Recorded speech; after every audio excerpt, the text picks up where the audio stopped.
So hello everybody. Very nice to see you in such great numbers, and welcome to this webinar, which will be presenting the very first deliverable of the MarILCA working group. As you just heard, for your information, this webinar is being recorded and will be made available online on the MarILCA webpage. So I will start by giving you a quick introduction on the MarILCA working group, who we are, how we were set up, and how we are functioning. And then there will be John Woods, which will be presenting in more details the framework, which will be followed by a discussion with everyone. You're encouraged, if you have questions during the presentation, to put them into the chat. Then we'll be able to address them after his presentation. And then during the discussion round, we can either take questions of the chat that have been asked, or you can raise your hands, and I'll try to manage that. If I can see everyone's hand raising and who raises hands first, we'll see how that goes. So just a quick history about MarILCA. It started almost 2 years ago now, from the urgent need to integrate, of course, marine plastic impacts into the LCA impact assessment framework. And there was I was invited, let's say, to create a group similar to the WULCA experience in order to start the discussion, the collaboration in the community, and eventually work towards consensus building and a harmonized development of impact assessment metrics for the integration of marine litter, but of course focusing first on marine plastics. This was done jointly, this conversation between FSLCI and the Life Cycle Initiative. So we started working, and when I say we, I mean myself and Jan and Francesca, who were invited. So we were all launching this group together as co-chairs. And then John was brought in also quite early in the discussion as the postdoctoral student of Francesca. And we started this work in November 2018 already to start working on the deliverable that we're presenting you today. The working group was actually officially approved at CIRAIG Europe the following year, so in May 2019, under the Life Cycle Initiative umbrella, as well as I mentioned, we're a partnership with FSLCI. So the way that we are functioning under the co-chairs, there's 3 specific committees. One is the scientific working group or scientific committee. This is where the work takes place. In this working group are the members that are actively working on one project that is directly linked with the MarILCA mission objectives. So it's all based on in-kind contribution, people who come in with their own projects, their own ideas, and sit around this table with the idea of harmonizing and sharing the content of the work, such that we avoid working on the same thing at the same time, because there's enough work for everyone and the timeline is short enough that we should optimize this work in this time. And then we can join forces to create common deliverables. There's the Technical Advisory Committee, which is composed of key stakeholders from international organizations, governments, private sector, academia, and NGOs. Here we basically invited and are currently regularly inviting experts to join in, and they are consulted from time to time, probably only a few times throughout the year, when we have key questions, key deliverables, or when we need expertise that may be outside our field in terms of LCA and ecotoxicologists, because we also have some ecotoxicologists or biologists in the scientific working group, but more likely we consult with them in the Technical Advisory Committee if we need more specific input. And then there's the Administration and Communication Committee, which is composed of 2 co-chairs, a representative from the Life Cycle Initiative, as well as one from FSLCI. We set out our work plan in 3 phases when we launched, with the first phase meant to take place in 2019, with a little bit of an overflow now on 2020 with the submission of the framework paper. So what we are presenting you today, which is imminently to be submitted. Perhaps John will be able to update us on the exact status, but it's definitely on the last stretch, and it's a matter of weeks, maybe even days. Then following this, the phase 2 is where all the projects are being developed. So of course, we didn't wait for phase 1 to be finished to start phase 2. There's already many projects being launched and developed, and I'll mention those in a bit more details later on. And this is where, as I mentioned, we work together to develop as much as possible the different impact pathways that are proposed in the framework.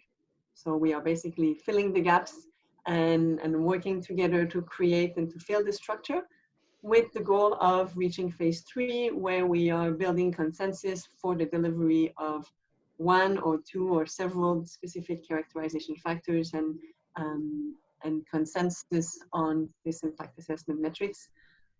Throughout this process, of course, it's already started in phase 2, but all the way to phase 3 as well. We are part of the GLAM, so Global Guidance on Life Cycle Impact Assessment Indicators and Methods of the Life Cycle Initiative,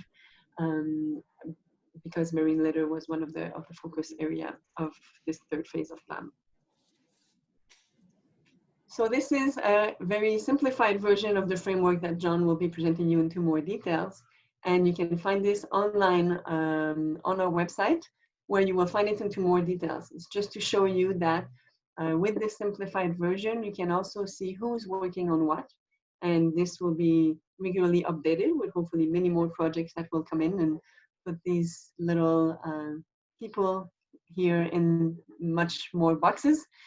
So these are the current projects. As you can see, there's master's students and PhD students already working in micro, and a little bit of nano, mostly marine for now, because this is the focus of the group, but the framework, of course, couldn't just stop at the ocean.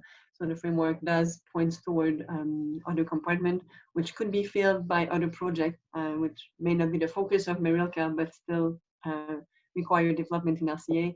And then you'll see how there's basically different projects. I won't go into details to not jump ahead in the framework, but if you go online and you click on those, and you'll have here the detail on each of these individuals, the description of their project, how you can contact them if you wish, etc.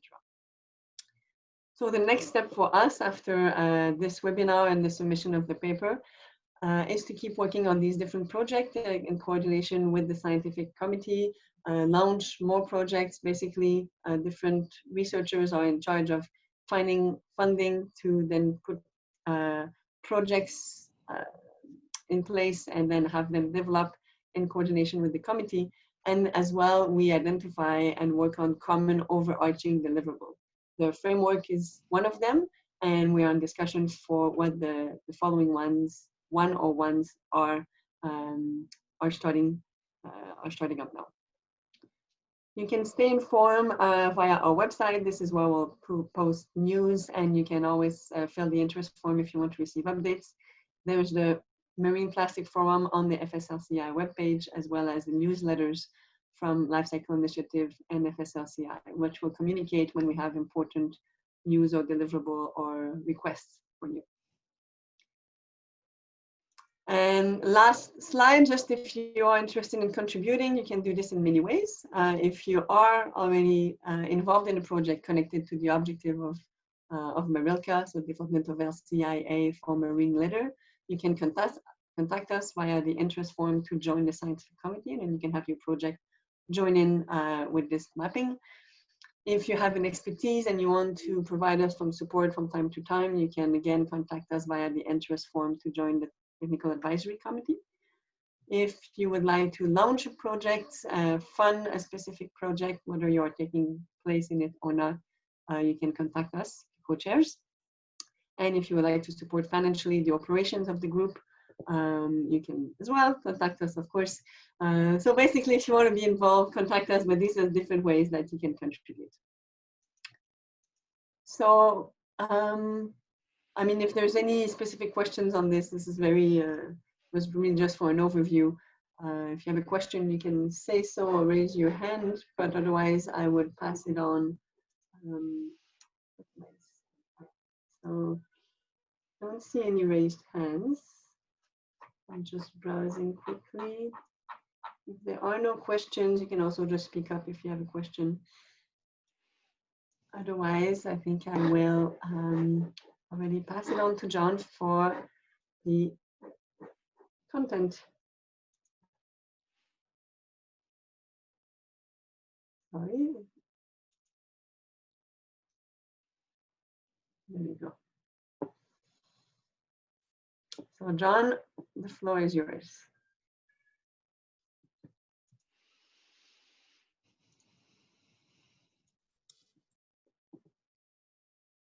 You have to unmute yourself, John.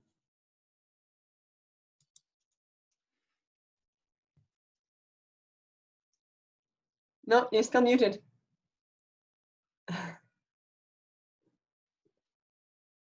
It disappears. Check my screen.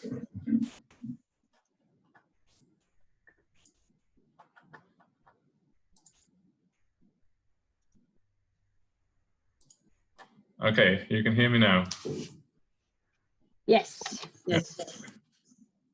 Yeah, so thanks for the introduction to our overall aim. So as Anne-Marie mentioned, I'm going to be diving into the framework that we've been developing in collaboration with Francesca Veronis, Olivier Joliet, Ian Vasquez, Rovel, Anne-Marie Boulay.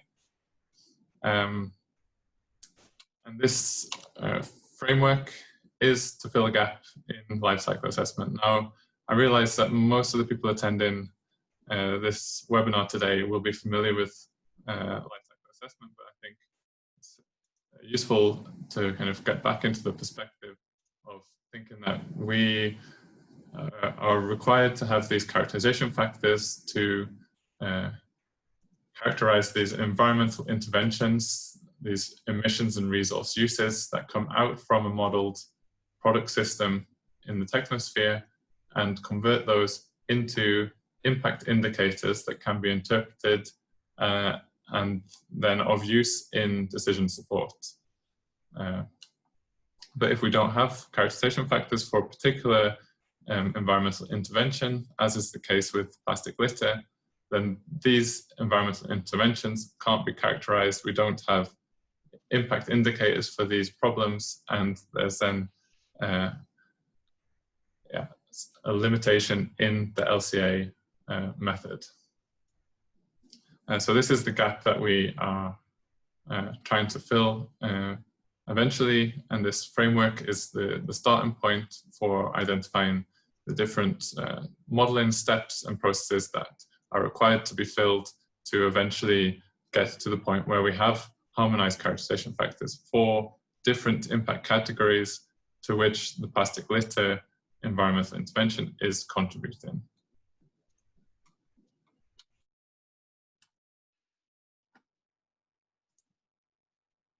So, as I mentioned, we need to multiply the environmental intervention, which in the case of plastic litter is this plastic leaked into the environment, multiply it with a characterization factor to get our indicator of damage.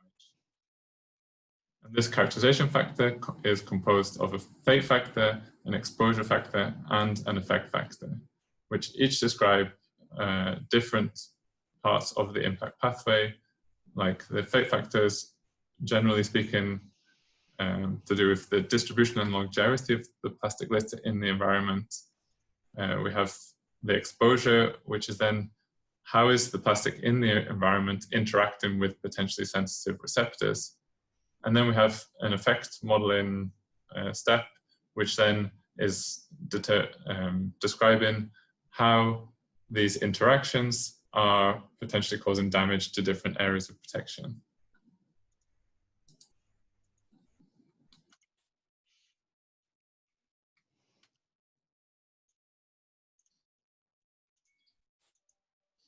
So as this environmental intervention multiplied by the characterization factor is to get the impact score, our characterization factor modeling needs to match with the inventory data that we have from the lifecycle inventory modeling. So in our framework, we are starting from this release into the environment, so kilograms of plastic released from the technological system. And this amount in kilograms has some, or would have some contextual information supporting it, such as the spatial origin of this leaked plastic, which could be in terms of country of origin or another regional unit, but also the environmental compartment to which the plastic litter is being released. Is it being released into the air, into the terrestrial system, directly into the freshwater system, or directly into the marine system? And this starting point is then affecting where the transport modeling in the FATE process is beginning from. So this is important information to have.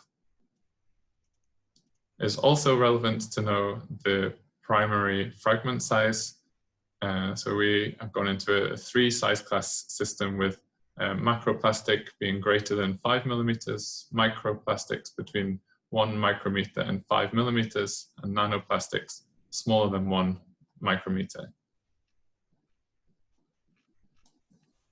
These classifications of the size class is actually linked or matches those that are applied by the Plastic Leak Project, which has been a collaboration between Qantas and EA to describe plastic flows into the environment. So this is an effort from the inventory modeling perspective and generating some inventory flows. So these, the resolution of the data that they have been providing in their project would match with the resolution of the characterization factors that we propose within the MarILCA framework. Also in terms of the fact that in the Plastic Leak Project, they retain information about different plastic polymer types, which could then feed into a material type categorization system, such that the properties of the different polymers, like is it buoyant, how fast does it fragment and degrade, the properties that are then relevant for the subsequent steps in the characterization modeling can be kept already in the inventory data.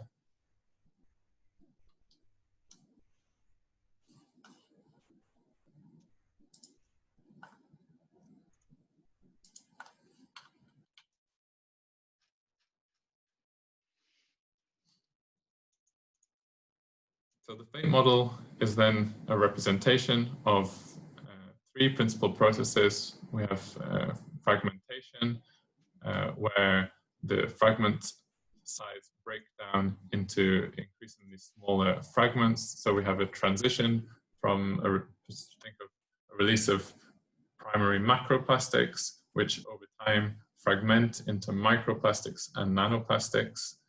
At the same time as this is occurring, we have transportation processes that are redistributing the plastic between different main compartments and different sub-compartments.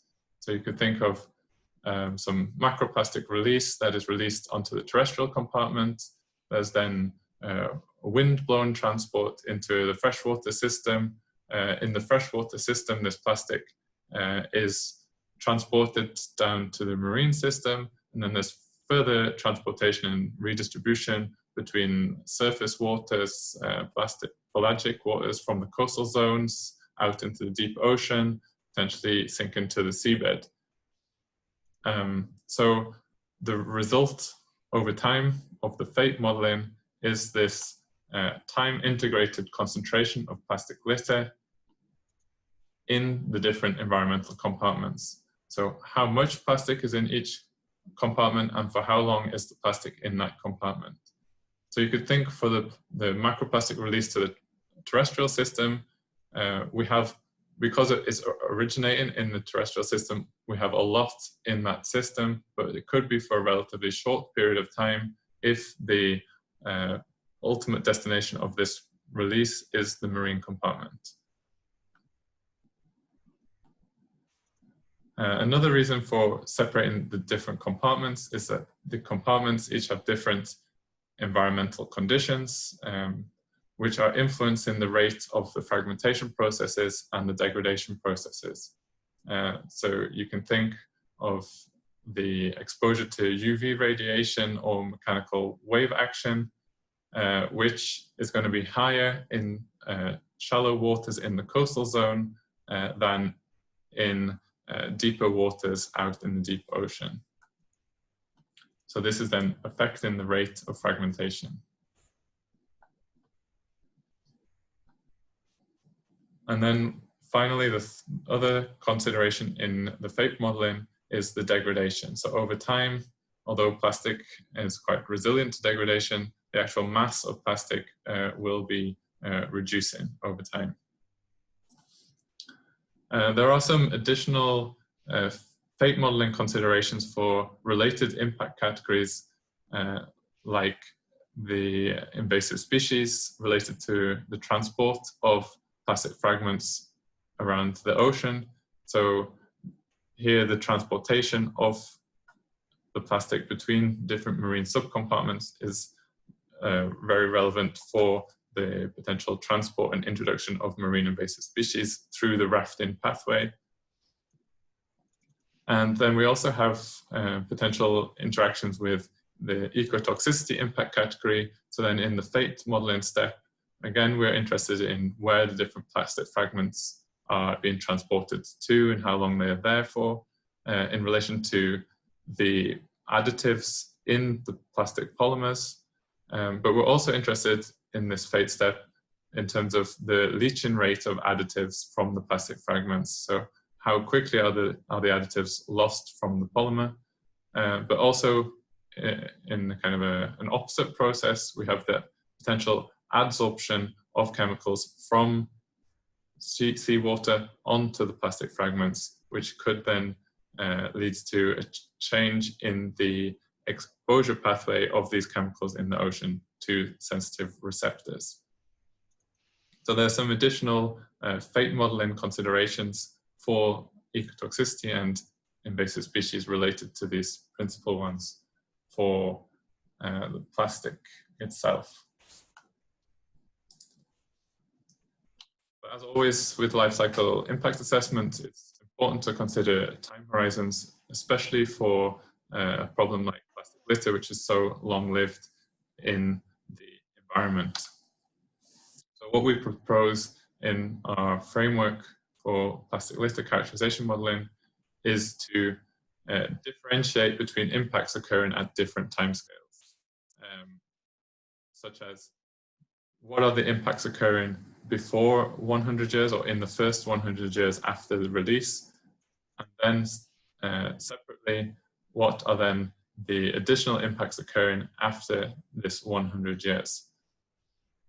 So we're still given the option of including all of the impacts, but at the same time having an option to only consider those impacts occurring in the first 100 years, which then may be more comparable with metrics in other impact categories.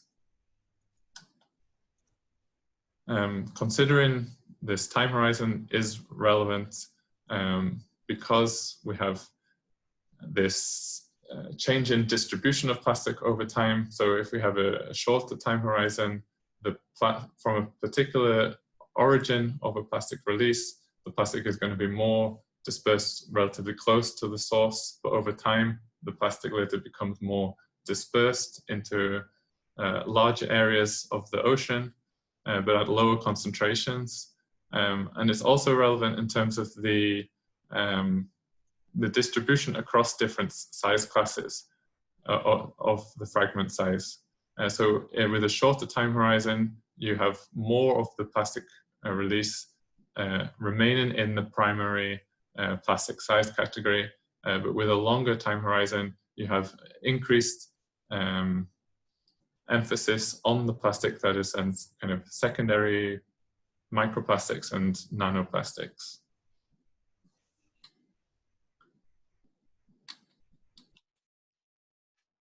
So once the fate has occurred, we have this estimate of a time integrated concentration of plastic in different environmental compartments. And it's in these different environmental compartments that we have the different sensitive receptors, which are then potentially exposed to the plastic via a variety of different exposure pathways.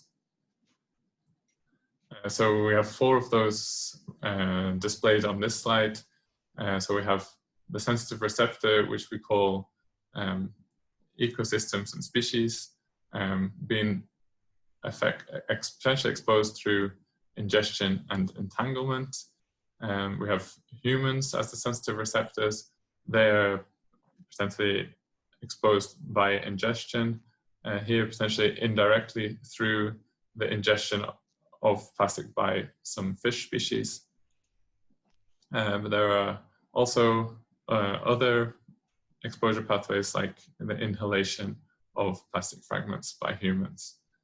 And also we have simply the accumulation of plastic in different environmental compartments, which then is leading to the exposure via visual pollution, for example. But it's important to remember here that the exposure is rather describing the uptake of plastic litter to a sensitive receptor, so like the uptake of plastic via ingestion, rather than describing the potential consequences of this.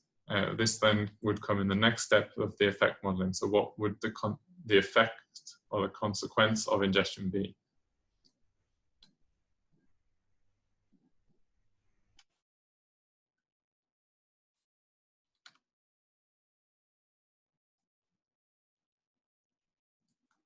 So to see this in the framework, you can see this column here where we identify the relevant exposure pathways that link this plastic in the environment with our sensitive receptors, humans, the ecosystems with species, and structures, which are typically man-made objects or sites with a human value. So we have this inhalation pathway, ingestion, smothering, entanglement, rafting, and the accumulation of plastic litter in particular sites. We also have a re-release of plastic showing that plastic can be, a sensitive receptor can be exposed for a certain amount of time, and then this plastic is re-released into the environmental compartment and becomes available again for a subsequent exposure in the future. We also show these indirect links either between species or through the ingestion of, for example, fish into humans, showing that the plastic litter can go to the sensitive receptors through both direct and indirect exposure pathways.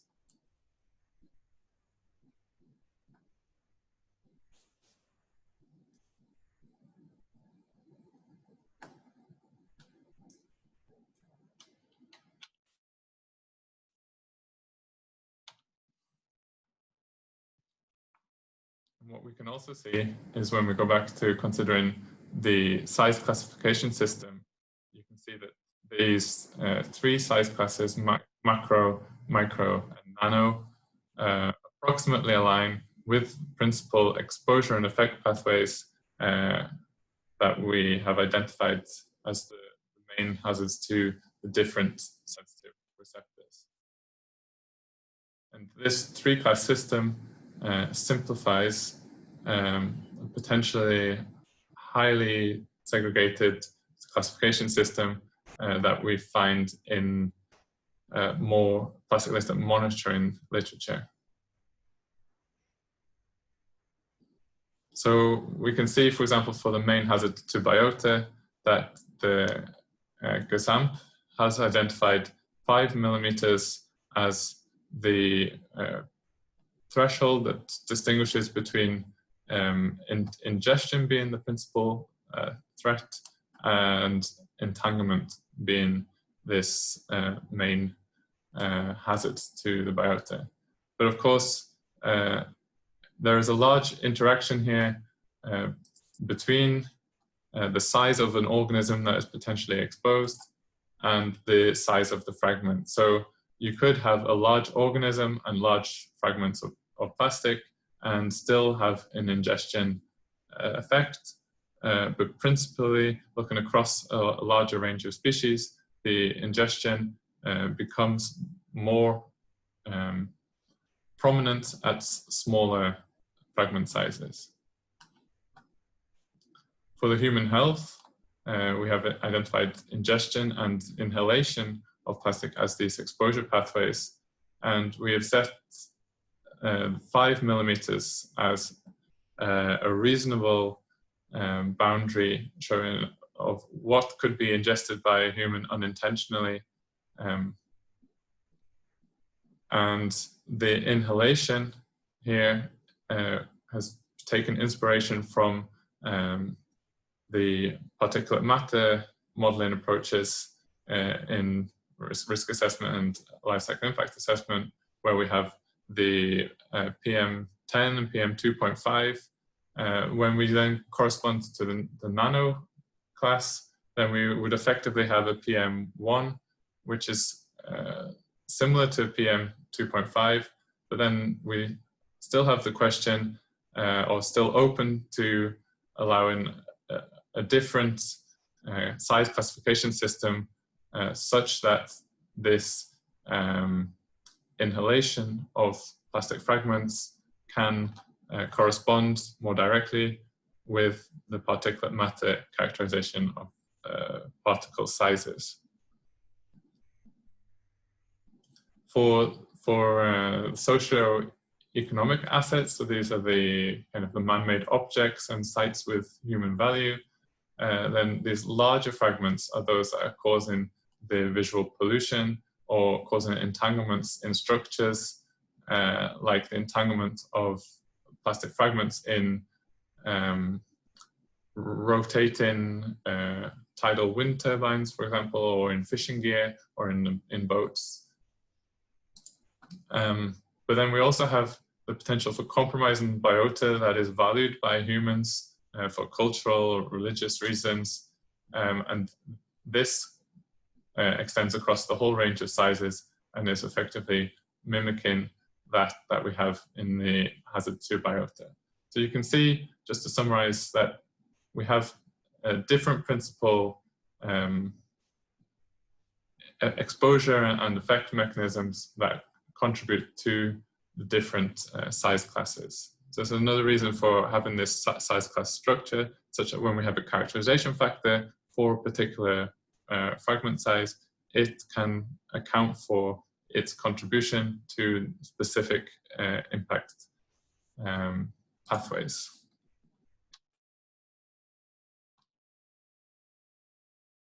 So now we can then go from the sensitive receptors that have interacted with the plastic in the environment, but we need to then consider the potential consequences of this, or the occurrence of problems,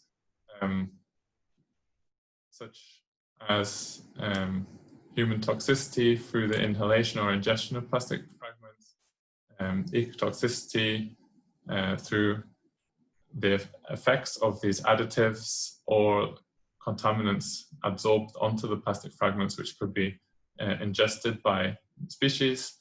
We have physical effects of biota. So this is then on biota through typically ingestion and entanglement, which then can have negative consequences on these individuals via restricted feeding, motion, injury, and potentially reductions in the breeding potential of these individuals. And then we also have this rafting of the plastic that can lead to invasive species impacts. These contribute to the ecosystem quality area of protection. And then we also have the potential negative consequences of the interactions of the plastic with these man-made structures and human-valued sites, which can, for example, lead to economic losses due to infrastructure damage or visual pollution, reducing the aesthetic value of a coastal area, which may lead to economic losses via reduced tourism industry.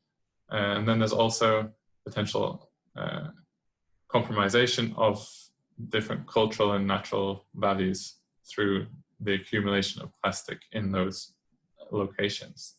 And these can have damage on these different areas of protection: socioeconomic assets, natural heritage, cultural heritage.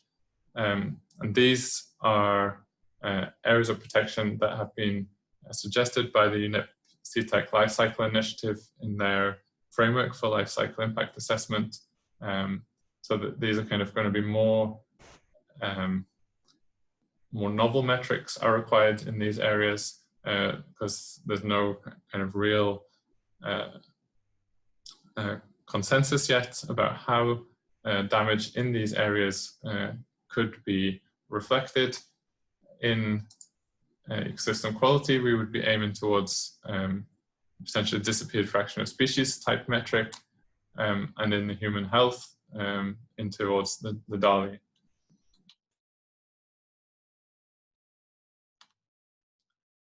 So some of these impact categories are already existing, like human toxicity and ecotoxicity, but they would need some expansions to include the effects of plastic litter on their impact pathways.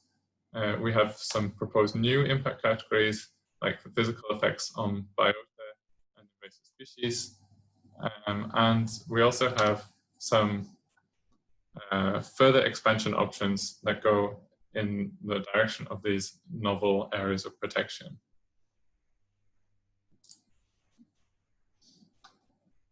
So whilst we've included all of these possible pathways in the framework, some of these pathways are more researched than other areas of the pathways. It's very uncertain at the moment if there are any negative consequences of human plastic ingestion or not. So there's some areas where further work is required before we're going to be able to start developing some models to cover some of these boxes or links between boxes. Yes. But in other areas, then there's more knowledge already, especially here in terms of the entanglement of species and the ingestion of plastic by species. So especially some of these exposure pathways.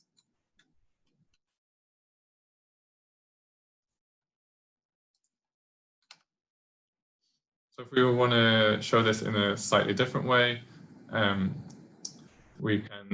this is the life cycle impact assessment framework from this UNEP CTEC life cycle initiative that I mentioned just on the previous slide, where we have elementary flows contributing to indicators at a midpoint level and a damage level. So human toxicity and ecotoxicity are already existing, but would need to be expanded. We would add additional impact categories to this list, but note that we are going here directly from an elementary flow to an impact indicator at damage level, so that there wouldn't be a midpoint level indicator in the framework.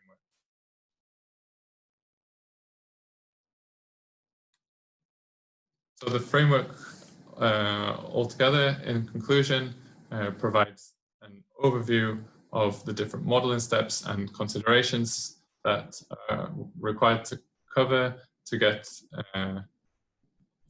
complete characterization factors covering several different impact categories and different damage on different areas of protection from plastic litter released into the environment.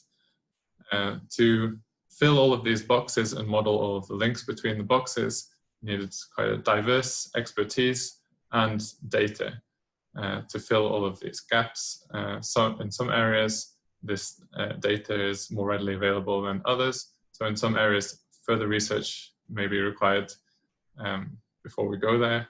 But the framework itself has the aim of forming this basis for coordinating harmonized research efforts such that the characterization factors can be developed in a relatively quick time because there is an urgency within the life cycle impact assessment community to fill this gap so that it can be covering the gap in the life cycle assessments where there's pressure to provide indicators for potential impacts of plastic litter into the environment. So thanks for your attention, and we can now open the discussion.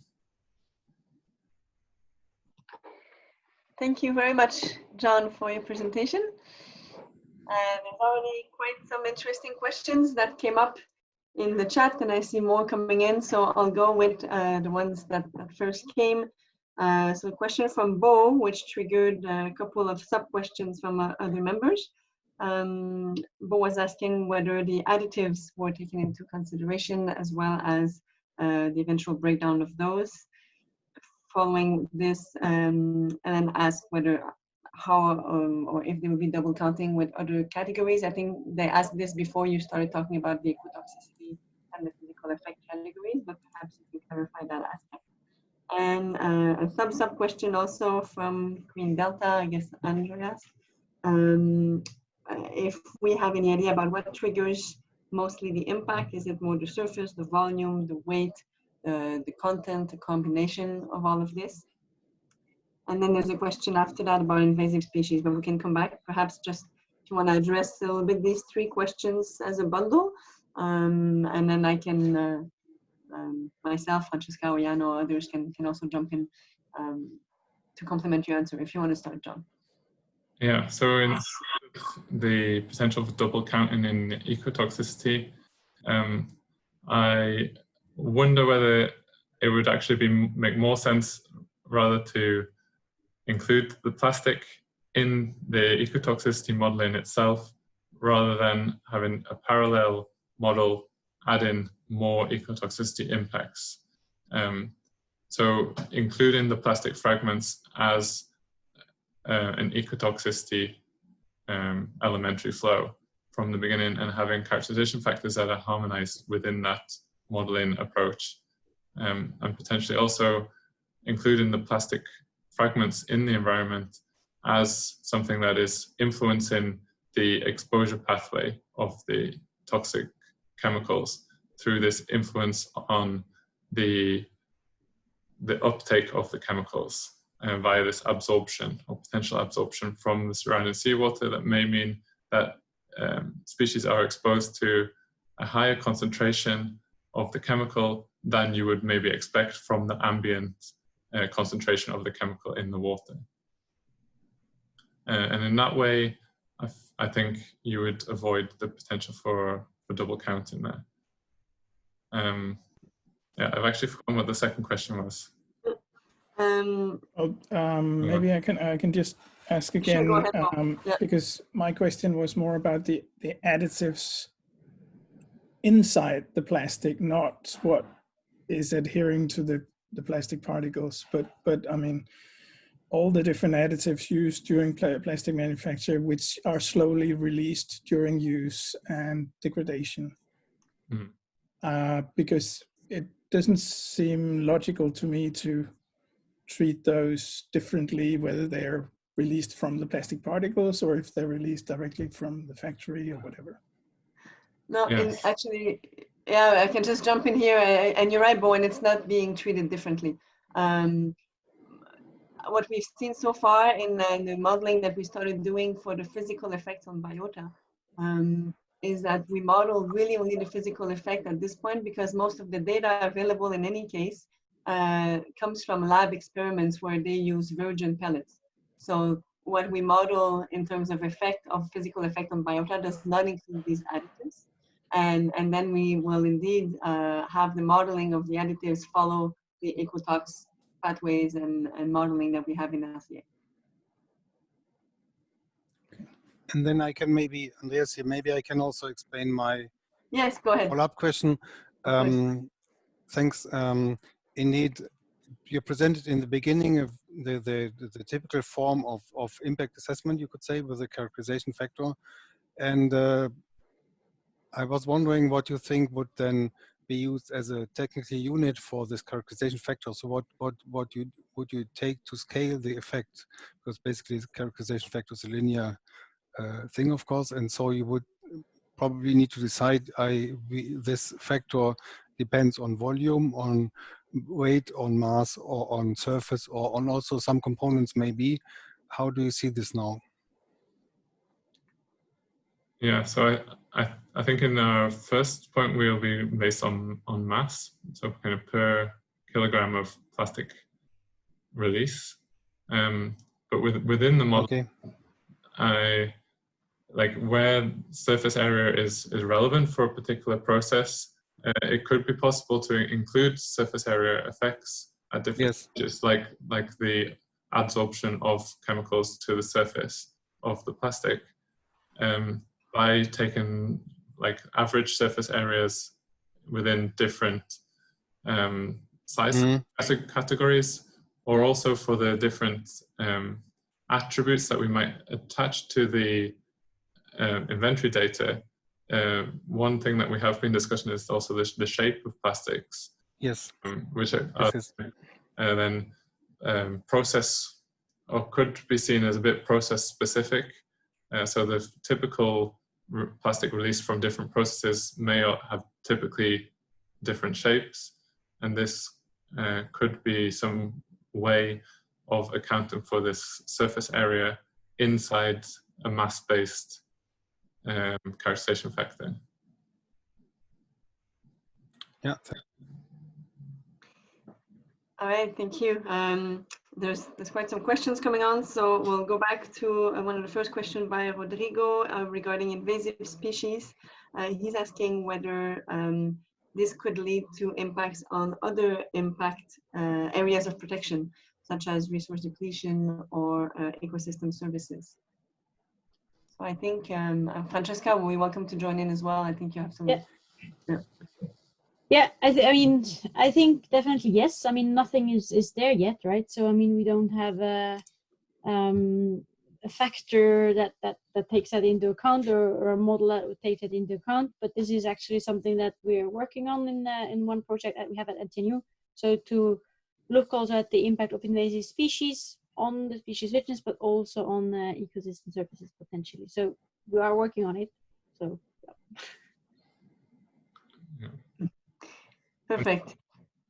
And this, if you look at the framework figure, so the ecosystem services kind of fall into the socio-economic assets part of the area of protection, and these invasive species can kind of link down into economic losses if you want to value the ecosystem services in that way, which then go across back again. So in this kind of area of the framework. Thank you. So another question from Nancy Pena regarding the time horizon, if it's intended to include other time horizons apart from before and after 100 years, because new plastic materials, the degradation rate can be quite short, example PHAs. That just, I can quickly answer that we're not actually fixing any time horizon. The 100 years that John mentioned was an example, but this is left to the model development, and it's an indication in the framework that this would be something to consider, but there's nothing fixed on this yet, and indeed, as the modeling done more specifically, this will be up to the model development at this point. John, if you don't have anything to answer. I agree. Okay. Ugo Fretato, how biodegradable plastic will be addressed in MarILCA when you consider or develop specific degradation rates in the fake section? I can also quickly jump in for this and say that, yes, indeed, the biodegradable plastics, just like any other plastic that eventually degrade, even if it's not biodegrade, the degradation rate is part of the fate aspect of the fate section. So this will be considered in the fate modeling, whether it's a rapid degradation and biodegradation, or it's a very much longer non-biodegradation, but some degradation. This will be modeled in the same way in the fate part. Does that answer your question, Hugo, John, or anybody else to complement? No, I think you covered it, Anne-Marie.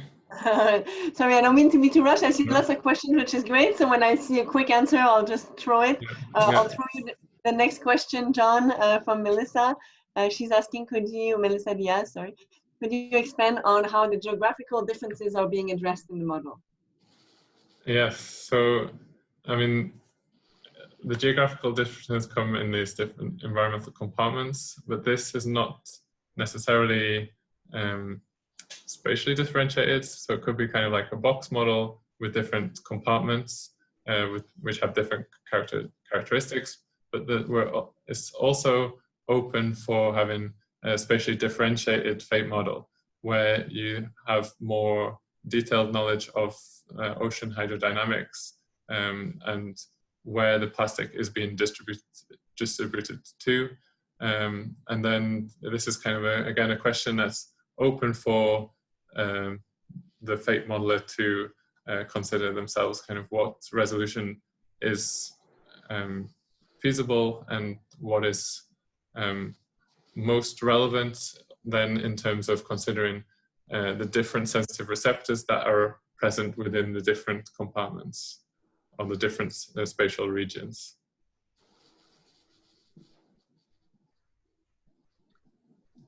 Yes, thank you. Sorry, I'm reading the questions at the same time. Anything else to add? Anybody else? Or Melissa, does that answer your question? I'm always assuming if there's silence, it means yes. Okay, Erica is asking, could there be an interim midpoint that models the amount of plastic litter in the different compartments to be used in the near future instead of waiting for the endpoint? Yeah, maybe just to add regarding the endpoint and midpoint aspects. So we did not identify a clear necessarily midpoint to be designed, but that doesn't mean that there couldn't be one that is developed in the midterm. But while identifying these impact pathways, there is not one midpoint that will be covering harmoniously all the potential effects and damage. Because it's important. Yeah, no, go ahead, John. It's like important to consider like how your midpoint could be interpreted and what answer that gives you. So like if there's more plastic, is that necessarily worse? Yeah, so yeah. Yeah, and to complement what you're saying is that once we start modeling and to reassure you, we already have started modeling effects of microplastic and macroplastic, for example. We'll have a better idea of how we can compare these impacts and then what would be perhaps midpoints that are more representative of potential endpoint damages. So it could be that we eventually backtrack from the endpoint to design let's make perhaps a simplified midpoint that could be used if not all required data is available, for example. But at this point, just recommending indeed a quantity of plastics could potentially be misleading. On the other hand, having impacts on, for example, the category physical effect on biota could be considered an interim indicator if it's not a midpoint, it's not necessarily a complete endpoint either. So it all depends. The definition of midpoint and endpoint just means, you know, in different points along the impact pathway, but there's no fixed point where it's mid and you know, before it's necessarily an endpoint. So it could be specifically to ecosystem regarding only the physical effect if, for example, we don't have yet all the ecotoxicity of additives and contaminants being yet modeled.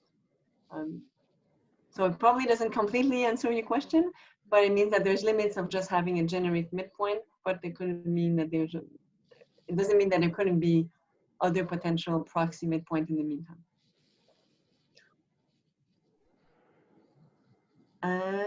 So severally, Filippo confirms the request from Boulay. I guess that meant by having ecotoxicity impacts staying in ecotoxicity categories, which is the case. So I guess this request is fulfilled. Marisa Vieira, she's asking what's the overlap and or complement aspect of MarILCA and the plastic link project. I can quickly answer that as well. We have worked together from the beginning. We were on their advisory board, and they are part of our technical advisory committee. And basically, their output can directly be used for the modeling of these impact pathways. They include already what we can say a preliminary fate aspect. So perhaps we will be using rather the output of their model one step before the last step, but they make the data available at several steps along the way. So we can use the data of emissions to marine environment, eventually perhaps even emissions to freshwater environment, and then the fate. Even we take their preliminary fate, which they have right now as an estimate of how much of these emissions to freshwater will lead to marine, or eventually more detailed fate models from LCA modeling will be able to quantify this as well. So we've worked together to ensure that the data they produce is what we can use, even if it means that we have to simplify our models for now because perhaps not all the data is available. That's a game that is played at the same time, and models will evolve as data will evolve as well. Is anyone working on mapping leakages of plastic from different processes, both normal losses and accidents, production, transport, use, washing machine, to be entered into LCA inventory databases? So again, for this, I would say that this mapping is really about impact assessment. The mapping of the leakages of plastic is really in the backyard, let's say, of plastic leak project. I think they definitely have the leakages of the normal losses. I don't think they have included accidents, but I invite you to have a look. This is Kerry Ann Ling at the plastic leak project regarding the leakage mapping. I move forward. Please do interrupt me in case there's something that is not clear or I didn't cover your questions properly. Amila is asking how the fate in other compartments residence time maybe affects residence time, or is model. Amila, do you want to jump in and? Yes. Hello. Hi. Yeah. So it's about like for example, like in a like terrestrial compartment, like if some microplastic goes and stays, maybe eventually it will go to the ocean, but it will stay maybe 10, 20 years. So do you consider that kind of like residence time, long-term residence time, or short-term, like that kind of? Yeah, so from the result of a plastic leak into the environment, then you would have like a time integrated concentration in all of the different compartments, which it is in for some time along the pathway. So if it's released into the terrestrial compartment, that is also contributing. So you end up with a residence time in the terrestrial compartment, in the freshwater compartment, and in the marine compartment. And then each of these time integrated concentrations gets characterized, or would get characterized independently by whichever impact pathways follow from those compartments. Thank you. Thank you. Arthur is asking, what parameters will be possible to adjust? Why would someone choose MarILCA over a hydrodynamical model of a geographical site? Would MarILCA be a suitable tool for a company looking to choose a location for plastic processing facility, or for a researcher looking to estimate how much plastic is emitted at a national level? Sorry, two questions in one. Maybe just to clarify, some MarILCA is not, or I guess you mean what we have presented today. So it's not a tool, and it's not a model on its own.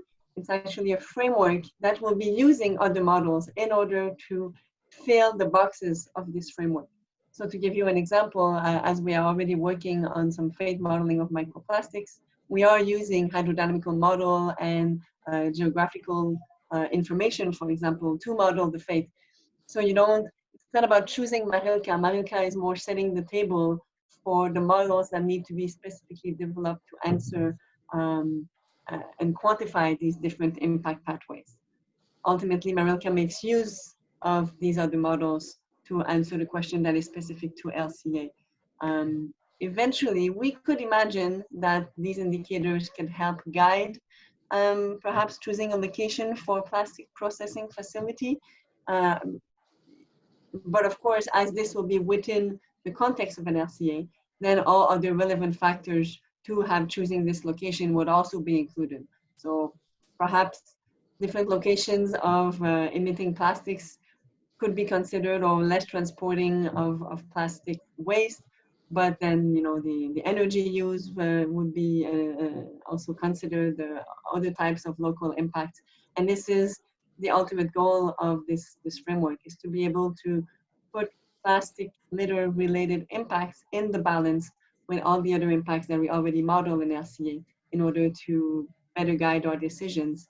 So not disregarding marine litter or plastic litter as it is now, but also not giving it too much weight so that there's too much focus on this and we forget about other issues. So moving on, questions are popping up, so it's great. Jonathan Sheeran, regarding fate exposure, are there plans to account for differences in species density in the different areas of the ocean, coastal, surface layer, etc.? I can jump in. Yes. Or Toby, you want to? Yeah, Francesca, maybe? Oh, Francesca, Yeah. yes? Yes, there are plans to do that. But at least, I mean, we are working on impacts from macroplastic, and at least for us, I mean, yes, I mean, we take into account the species composition, so not only the species density, but also which species are actually where. Yeah, and that will sort of take that into account. Yeah. Great, thanks. Paolo Mazzoni is asking, have you already defined the criteria you want to meet with your characterization method? For example, usability, simplicity, completeness. It's a great question. We haven't specifically sat down to identify these criteria, mostly because now with this framework, the idea was to map everything that could possibly be an issue. So we went larger rather than simpler. The next step is where these decisions have to be made. And well, out of the school of Olivier Joliette, I think parsimony is always something that is put forward. But of course, this is something that will be reflected in each of the impact pathways that is being developed. And I think there's different aspects to juggle with. The available data for the models themselves, the available data of inventory to which these models have to match, the relevance, of course, you know, focusing of the impact categories that seems to have the largest impact compared to others. So a little bit of everything you mentioned is in there, but no, we haven't yet sat down because the framework was meant to be detailed and all-encompassing. And then with the modeling, the simplifications will be. And following question from Andreas, do you think the common LCI structure is sufficient, or do you see a need to make it more complicated? For example, by allowing explicit pathway modeling? Yes. You want to clarify what you mean by allowing explicit pathway modeling? Yes, I mean, it's maybe also common for persistent pollutants, but here it's quite obvious that I think at least that the impact depends a lot on the pathway that is reflected, and this can be quite difficult to reflect really and to model this somehow correctly. And therefore it could be an idea to make something like, it's just a spontaneous idea now, to make something like a life cycle model, but for the pathway of the basically released plastic somehow. And this is of course not what you typically, from my understanding, do in at least release impact assessment models, but that's more behind. And then you finally release an aggregated characterization factor. And maybe here it's a bit tricky to really agree on one final characterization factor, but allow a more refined modeling for normal LCA practitioners. I don't know, but to my perception, it's really here quite complicated case. Also linked to that, maybe the unit that triggers in the end the impact can be quite different, and therefore this is probably calling for quite sophisticated structure. And always it's desirable to have a simple structure, of course, in the end, but maybe here it's not possible. So I was just curious if you have an idea already now, or if you think you would rather stick to the traditional structure with one aggregated characterization factor that then summarizes like an integral or so of all the possible impacts in a reasonable way? I'll have a go at answering your questions, and then perhaps other will have also complement answers.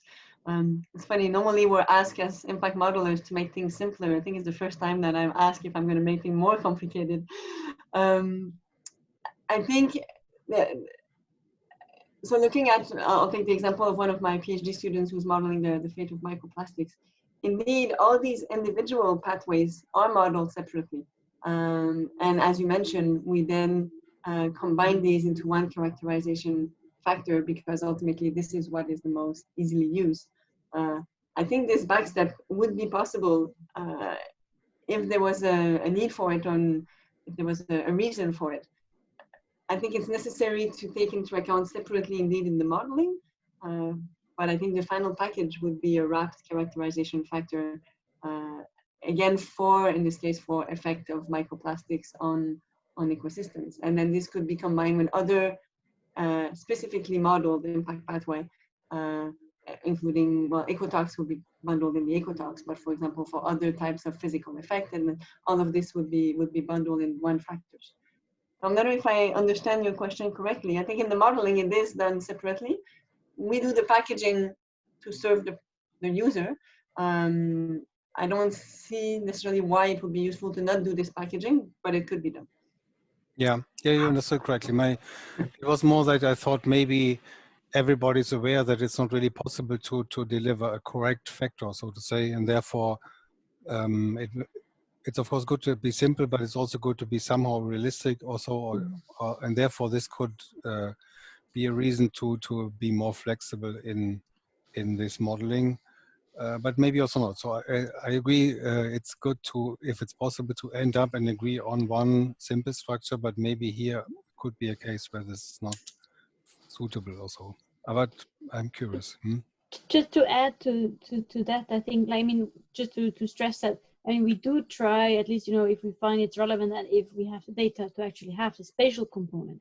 So, in that sense, it's not quite classical. It's not one factor in the end, but it's like, it's a map of factors in the end that we ideally want to end up with as well. Yes. And we have to see if that's always possible. Yeah. Yeah. Yeah, thanks. Okay, thank you. So another question from Amila regarding the human health. Is it only toxicity, or how about the daily loss due to the effect on food? Does it go to socioeconomic or another damage values? So do you mean the daily loss due to the effect on food via ingestion of food that may contain plastic? Or maybe, or maybe the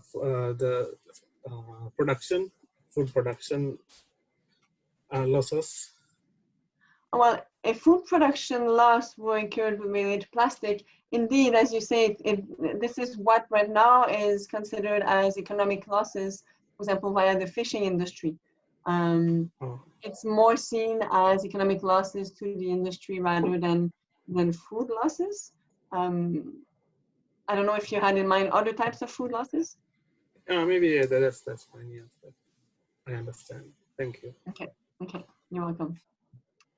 Hi, Raoul, this project will be developed in the context of an attributional LCA. Has the future been thought towards a consequential approach? Well, I think it's the impact assessment can be applied in different contexts, whether the goal and scope and the inventory is modeled via a consequential or an attributional approach.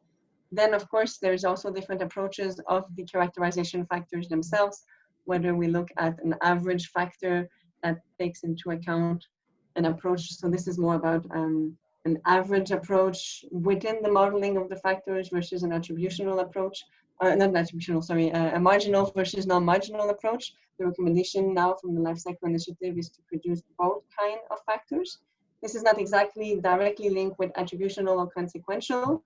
In some cases, you may use one or the other, but the factors themselves are not specifically designed for one or the other. It's the context of their use, in my view, that will make the outcome consequential of attribution. Bo, I hope I didn't offend you in what I said.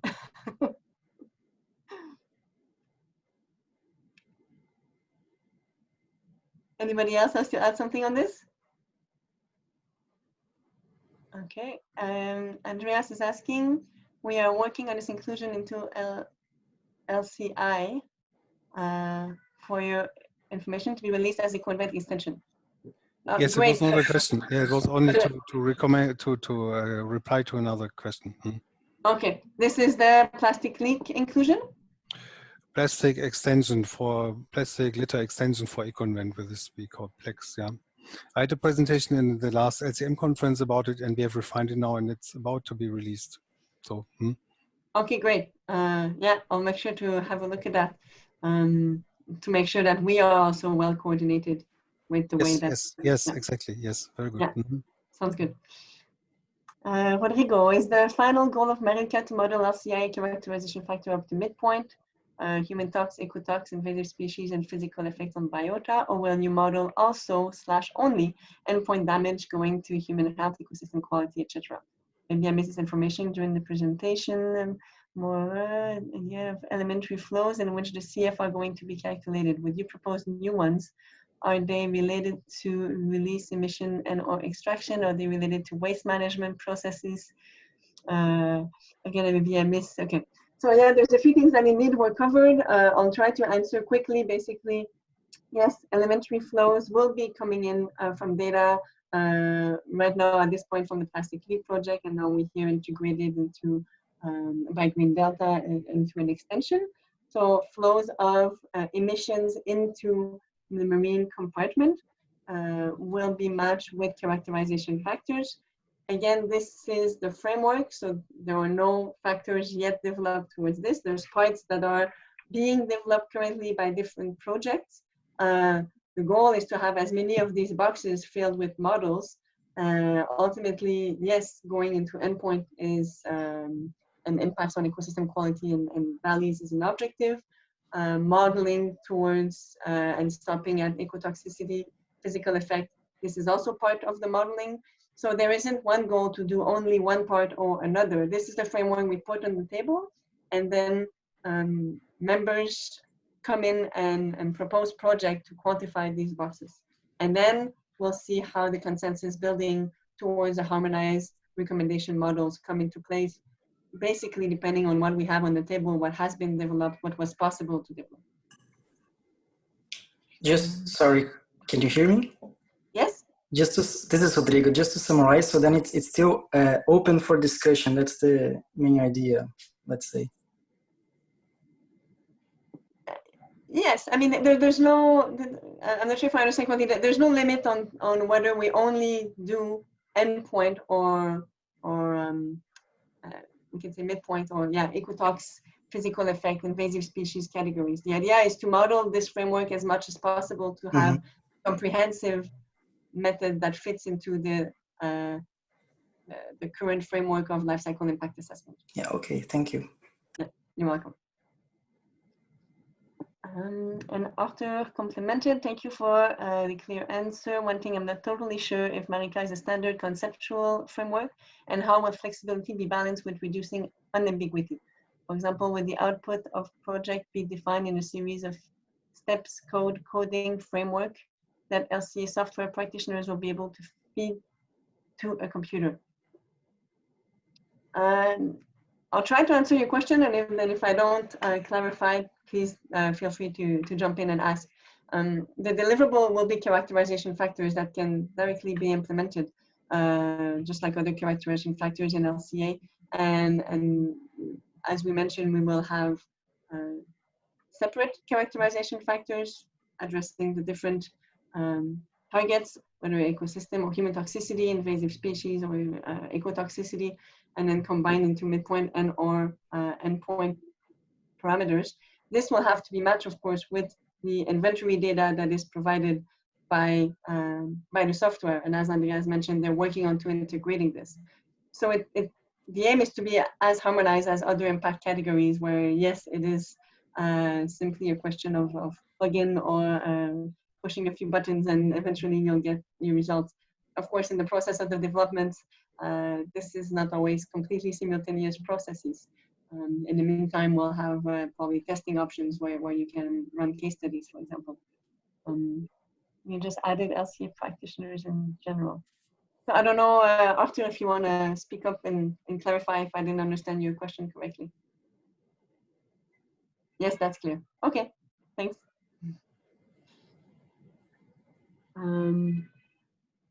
I think we've reached the end of the questions so far, at least the ones in the chat. I'm really happy to see that there was so much interest and so many really relevant questions. We see that you have actually both listened well to the presentation as well as given some thoughts about this. So this is really exciting. If there is no more questions, Stefan Norty, just wondering what the time frame for the project is. When would the final outputs be available? Well, I guess, Stefan, all depends what we mean by final. As I mentioned in the beginning, in the introduction, for the phase 2, we are currently in, and different projects are rolling in to model the different boxes. And we are also part of the GLAM. The GLAM has probably a shorter time frame than we would need to model the entire framework, but that doesn't mean that we won't be able to come up with specific characterization factors for some of these important impact pathways. I think I can foresee that physical effect on biota from micro and macro plastics probably being the first categories to be addressed, be available within, I mean, we can have a fixed, exactly a fixed deadline, but within a couple of years before the end of the GLAM project, I think we should be able to aim for recommendations on characterization factors for the physical effect on biota. That's my personal view or hope. In parallel, ecotox categories, which already exist, will be able to be expanded and add also pathways for additives, in my view. I think other categories, like the ones in the bottom, natural heritage, cultural heritage, will take longer and won't be available in a short time. But yet, as we mentioned, we had to include them in the framework to be coherent. And we'll have to see what human toxicity data is available and whether it's relevant to include a model. So that's why it's a stepwise process. But definitely within the GLAM phase, we can expect to have recommendation, at least preliminary recommendation for a characterization factor for one or two of these impact pathways. I hope you can be satisfied with this long-winded political answers. All right. Thank you. In the meantime, if you want to be kept informed, again, keep on looking at our website. Write to us if you feel you can be involved in one of the different ways that we've mentioned. And feel free to reach out if you're working on this, if you're integrating data, if you're generating data, everything is quite useful, and we will be keeping you updated on the following deliverables. So on this, I thank you all for your participation. Thank you very much, John, for the presentation. And I hope that we get to meet again soon in a conference or another. Yeah. Thank you. Thank you very much. Thank you, everyone. Thank you. Thank you. Thank you. Goodbye. Bye-bye. Thank you. Take care. Yeah.